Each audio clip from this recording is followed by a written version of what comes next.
evil comes from good men doing nothing.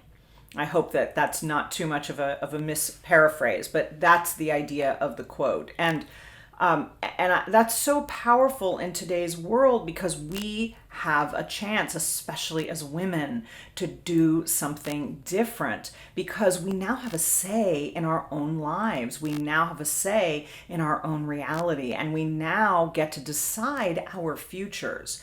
And for our children, I'm so excited because it feels like their futures are really limitless because they're not hampered by the norms. There's all this gender fluidity, for example, and I don't think that's an accident. I think that's a result of us not being so rigid inside of our belief system anymore.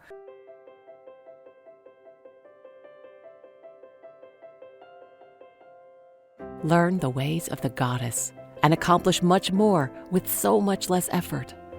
Welcome to Your Goddess Awakened with Hallie Evelyn, a show dedicated to helping you embrace your divine feminine and nurture your inner goddess for a radiant life. We invite you to join us every week to receive goddess wisdom that will help you through your current obstacles and lifelong traumas. Awaken the goddess within you and transform your business and your life, only here on Your Goddess Awakened. Hey, so we are a few episodes in now, and I guess I want to talk about what happened to me when I first came to this work, because for years I had this feeling that somehow being feminine was a sign of weakness. And I was reminded about this the other day. I was meeting with a private client, and she's super in her masculine power. And by that, it's nothing to do with her sex. I just mean she is about the doing and the experiencing of the results through the doing. And as a result of that, she has also been in a lot of struggle for a long time about letting people in and feeling like this is somehow a sign of weakness.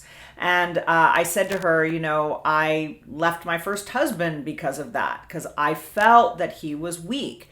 He was a good man. I just had this thing about the idea that somebody would show up as weak. And I don't know whether this is from a past life or something with me, but there definitely was a sense that we didn't have it together unless we had no sign of weakness within us. And that means that I was missing a very fundamental part of who we are as women, which has both the masculine, we all do have the masculine and the feminine within us. It's just, how is that showing up? And as women inside of a masculine society, and when I say that, I mean a society that is a patriarchy, where men rule, where men make the rules for the most part. There are exceptions to everything. We can look back through time and see that, for example, Queen Victoria, Queen Elizabeth I, to some extent Queen Elizabeth II, less so her because she was, more of a modern person. But during a time when there were no other women in positions of power, these women came along and showed this incredible deep strength. For the most part, those examples barely exist in our history because history is written by the victors and history was written by men. And also, there was a deliberate intention to stamp out the feminine, to stamp out the female, except in the sense of motherhood. Look, women have taken on about three main roles in society for the last 2,000 years. And those roles are the Madonna, the mother, and the whore.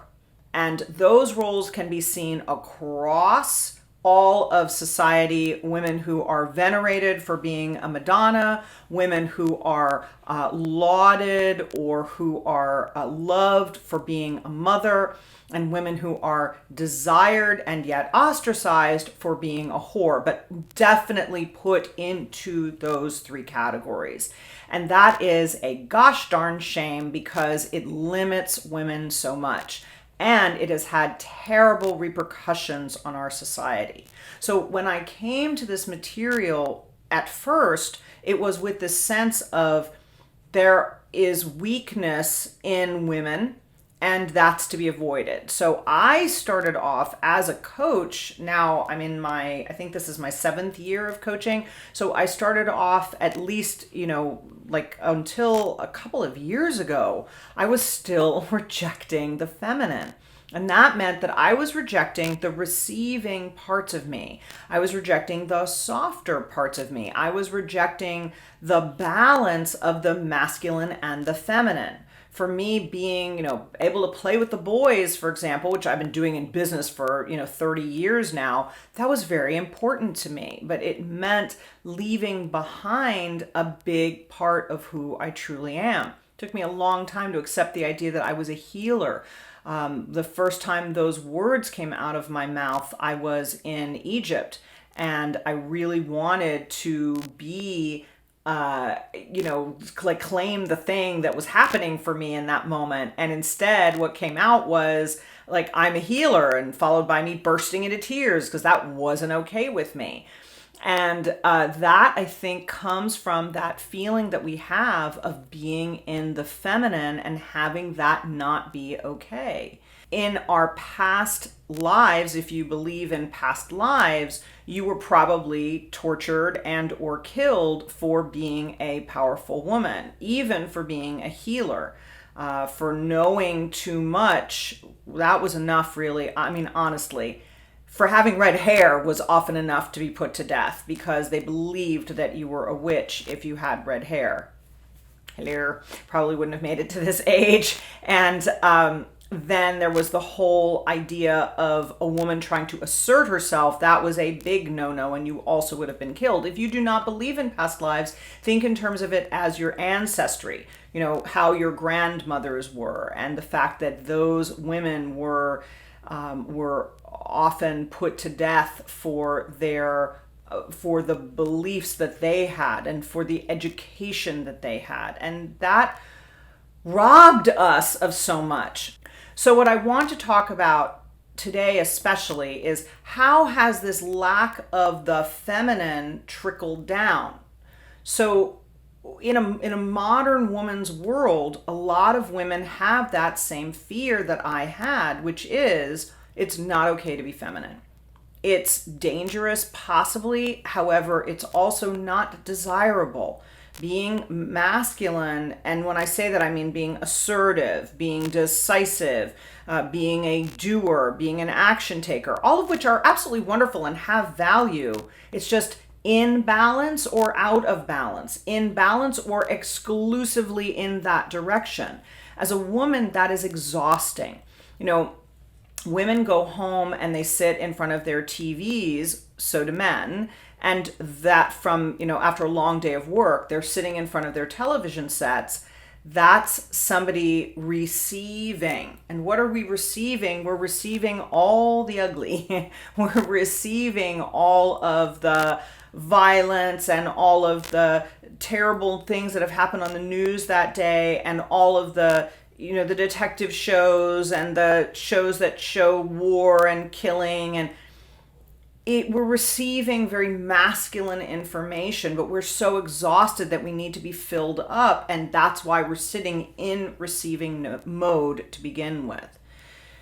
The feminine thing to do is to recharge your batteries. Most of us women, especially if we're entrepreneurial women who are powerful and who are go-getters, we forget, we leave behind that piece of us of the, hey, I need to recharge my batteries. So that's one way that it has come down into our modern world that is not supportive. And a way to bring more of the feminine energy in is to give yourself permission, the way that you give your phone permission to recharge its batteries, give yourself permission to recharge your batteries. So that's one piece of it. Another piece of it is like what's happened to the world because women have been so marginalized. There used to be the cycle of life, the cycle of birth and death, and the idea of the feminine was the idea of nature, and that cycle of life was a desirable thing. With the death of the goddess, with the refusal of men to acknowledge the goddess, that piece pretty much died, and it created an environment where we're believing that our lives don't have value beyond where we are right now in the world. We don't believe in that cycle of death and rebirth, at least in the Western world for the most part. Again, I know that I'm generalizing. I don't believe this, for example. The Hindus don't believe this, for example, that, Hindus believe in reincarnation. But just in general, the Western world, which is in charge of the way that we live day to day as society for the most part, is saying, hey, there is no cycle of life and death, and there is no cycle specifically of rebirth. Well, we can see it in nature every single season, but without it, we are afraid of death. Without it, we don't believe that we are responsible for the things that are happening in nature. And as a result, we have done a lot of things as we have, kind of run roughshod over nature and over the natural way of things. You can look to the Native Americans, you can look to the Druids as two examples of societies that lived in a symbiotic relationship with the earth. One of my favorite things is in Native American culture, when they wanted to know whether it was okay to do something, they would ask, how will this affect 7 generations down? And how will this affect 7 generations back? And wow, what a much better world we would all have if we began to live like that. But it's an example of where, having removed the cycle of nature from anything that we nurture, anything that we worship, or anything that we really even care about, has been very detrimental to the world.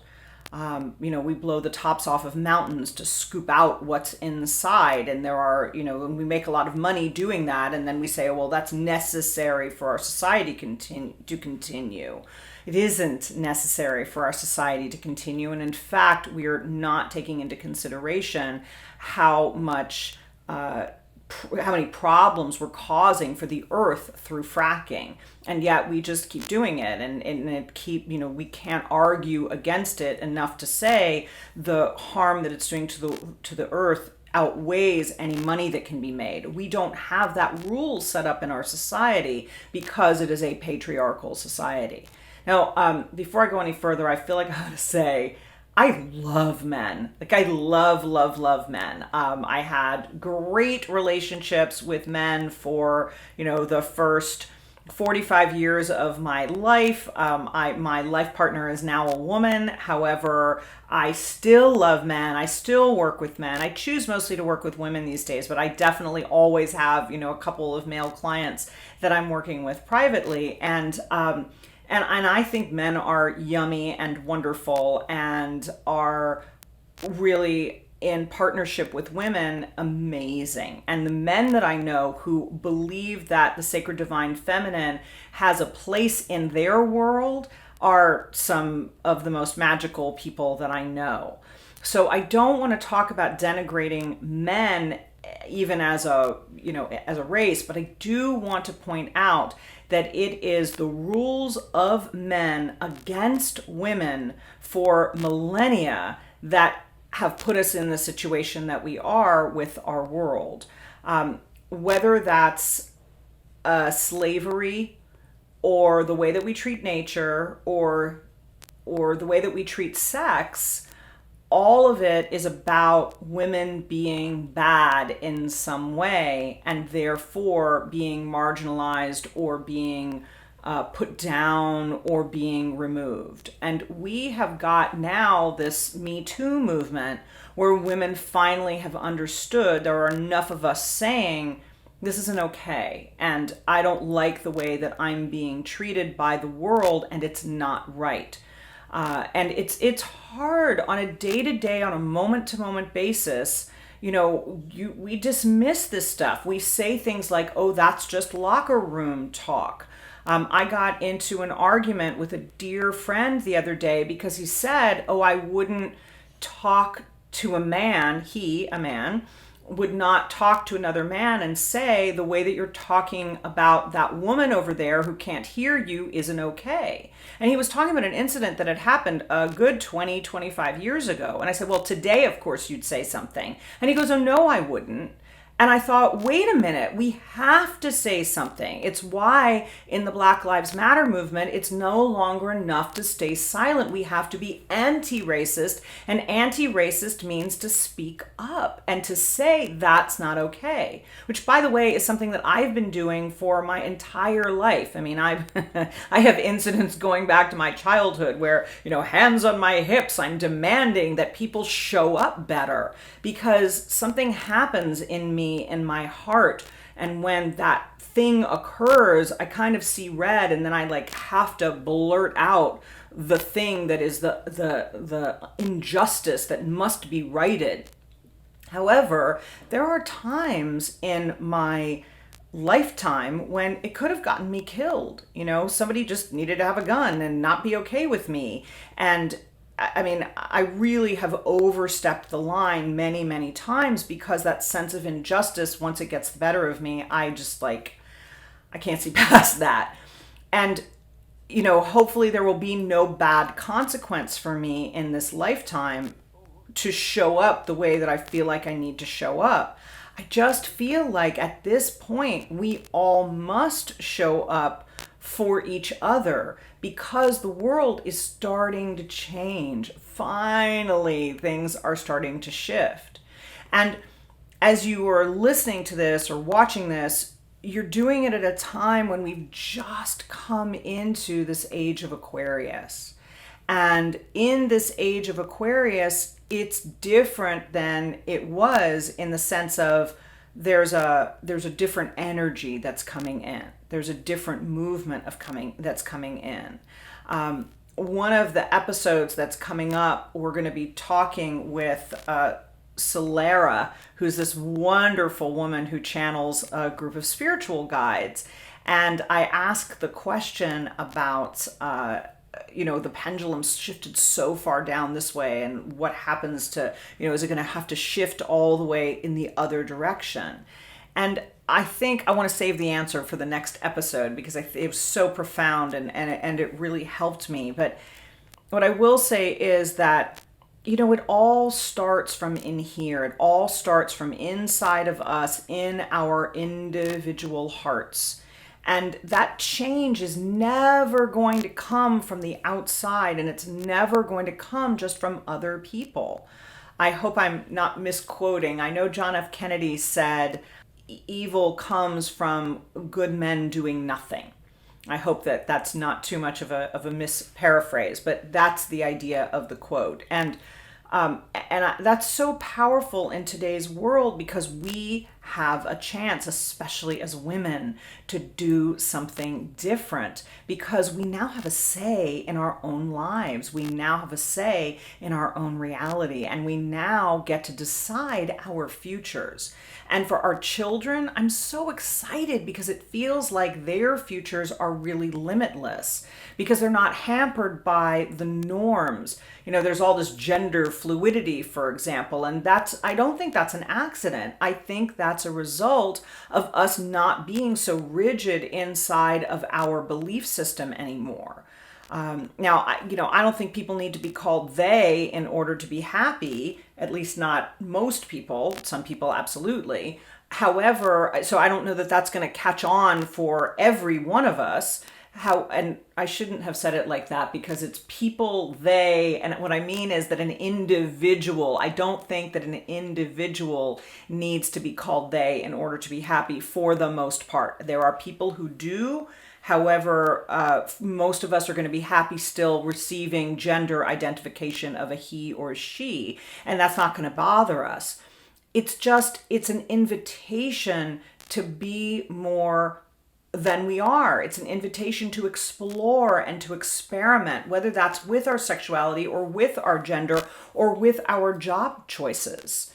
I was listening to Christmas music recently because it was just the holidays, and I was listening to a song that I've heard hundreds of times, and the lyrics said, said Santa to a little boy child, and then the boy gets to ask for things that are, characteristically boy gifts, and said Santa to a little girl child, and she's asking for a doll that wets. And it never occurred to me, and there were a couple of other songs that were like that. It never occurred to me before that those lyrics continue to support an old way of thinking that doesn't serve us anymore. And we don't realize how much of that is in our language day to day, moment to moment. We don't realize how much of that is pervasive in our society. The idea that men's clothing can't be very flamboyant. And it's interesting because like in nature, it's mostly the opposite. Men are, the males of the species are the ones with all the color because they have to attract the female. And the female of the species tend to be very, very boring looking, frankly. So like I'm thinking about the peacock and the peahen, and the peahen's beautiful, but she's brown and she's very like would blend in with the background, whereas the peacock's the one with the fancy big fantail with all the gorgeous turquoise and green and gold. Why is that? And why is that reversed so much inside of our society? Because women only were able to be on display. Women had to show their physical being because really that was all that they had to show. And then their purpose was to get a husband. And the purpose really was to get children, to continue the male lineage. And, there's so much more to say about all of this, but what I will say, the last thing is that it's in every aspect of our society that without the feminine, the masculine rules and dominates. And that has been so interesting to see in American politics recently, because what we're seeing right now with the last 4 years of the Trump administration is a very, like, quote unquote, normal white male dictating to everyone. That has been what society was satisfied with for millennia. And what we're seeing in some of the shifts that have been going on, whether that's, an LGBTQ, the first, transgender a senator, or the first transgender country head, which both of which have happened in this last election.